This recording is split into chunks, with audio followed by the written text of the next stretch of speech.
Сәлем достар, менің каналыма қош келдіңіздер. Бүгін өте дәмді әрі жұп-жұмсақ болып шығатын пиццаның рецептімен бөлісемін. Видеоның соңына дейін қарап, каналыма жазылып қойыңыздар.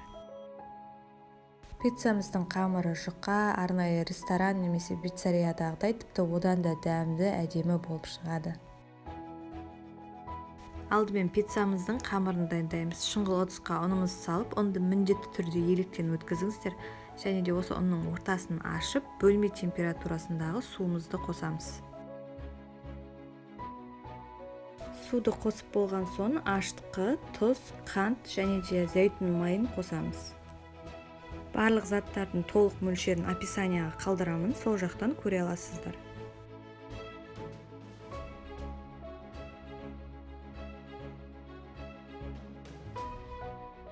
Барлық заттарымызды салып болған соң қасықтың көмегімен шамалы араластырып жіберіп, содан соң жұмсақ етіп қамыр илейміз.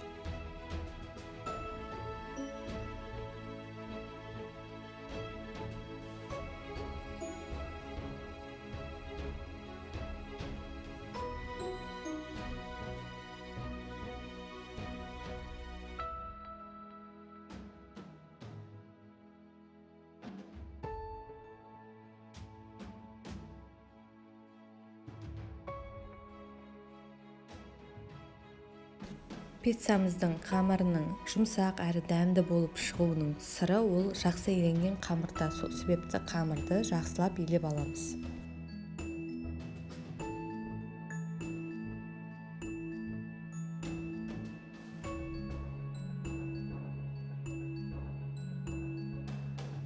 Жақсылап илеп болған соң қамырымызды ыдысымызға салып, бетін жауып, жылы жерге 1 сағатқа көтерілгенше қойып қоямыз.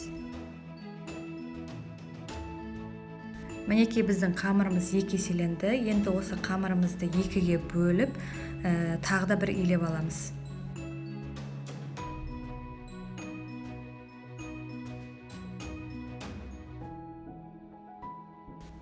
Осылай дөңгелетіп аламыз. Содан соң зәйтүн майын жағып, ыдысымызға салып, бетін жауып, тоңазытқышқа 1 сағатқа қойып қоямыз.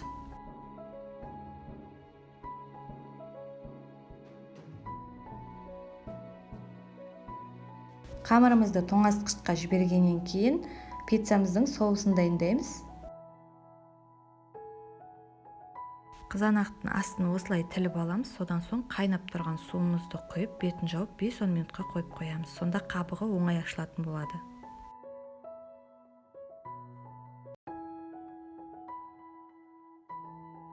Осылай қабығын ашып болған соң бірнеше бөліктерге бөліп, блендерге салып, жақсылап езіп аламыз. Егер де сізде блендер болмаса, қызанақты бөлмей, үгіткіштен өткізіп алсаңыз да болады.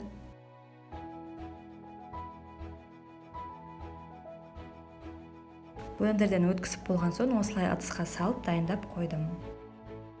Табаға майымызды құйып, қыздырып, оған ұсақтап туралған сарымсақты қосып, 30 секундтай қуырып аламыз.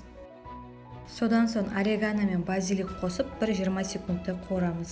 Сарымсақты қуыру барысында отқа өте мән беріңіздер, себебі сарымсақ тез қарайып кетуі мүмкін. Сол себепті орташа немесе баяу отта сарымсақты күйдіріп алмай, осылай қуырып аламыз. Егер де орегано, базилик сіздерде свежий түрінде болатын болса, онда қызанақтан кейін қосамыз, а егер де менікіндей специя түрінде кептірілген болса, сарымсақтан кейін қосамыз.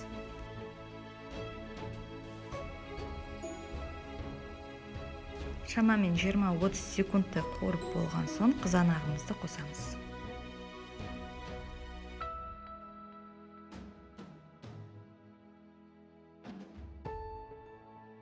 Қызанағымыз осылай қайнай бастағаннан кейін тұз бен қант қосамыз.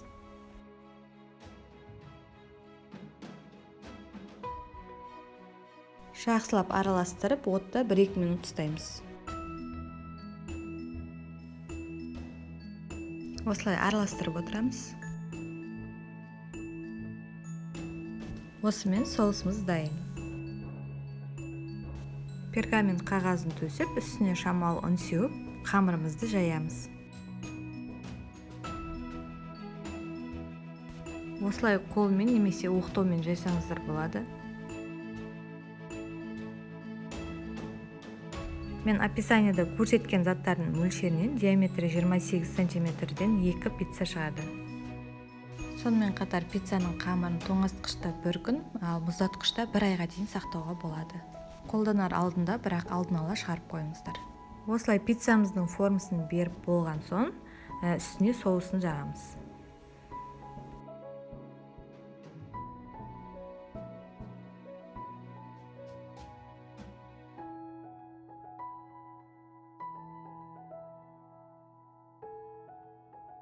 Содан соң үгіткіштен сырымызды өткізіп, үстіне сеуіп шығамыз. Сырдан менде моцарелла мен голландский 2 сырды араластырып қолдандым. Пиццаға майлылығы жоғары сырларды таңдаған дұрыс. Үстіне сырымызды салып болғаннан кейін салмасына шұжық немесе тартылған ет, қызанақ қолдансаңыздар болады. Егер де болонезе пиццасын жасайтын болсаңыздар, тартылған етті алдын ала қуырып алыңыздар. Мен екінші пиццаны тек қана сырдан жасадым, себебі балалар басқа заттар қосқанды ұнатпайды. Осылай дайындап қойған пиццаларымызды 200 градус қызып тұрған пеште 7-8 минут шамасында пісіріп аламыз. Біздің пиццаларымыз дайын, өте жұмсақ, өте дәмді. Міндетті түрде жасап көріңіздер. Жасап жатсаңыздар, комментариядан бөлісуді ұмытпаңыздар. Видео ұнаса лайкпен қолдап қойыңыздар. Алдағы жаңа видеоларды жіберіп алмас үшін каналыма жазылып қойыңыздар. Видеоны соңына дейін көргендеріңіз үшін рахмет. Сіздермен бірге болған Лаура.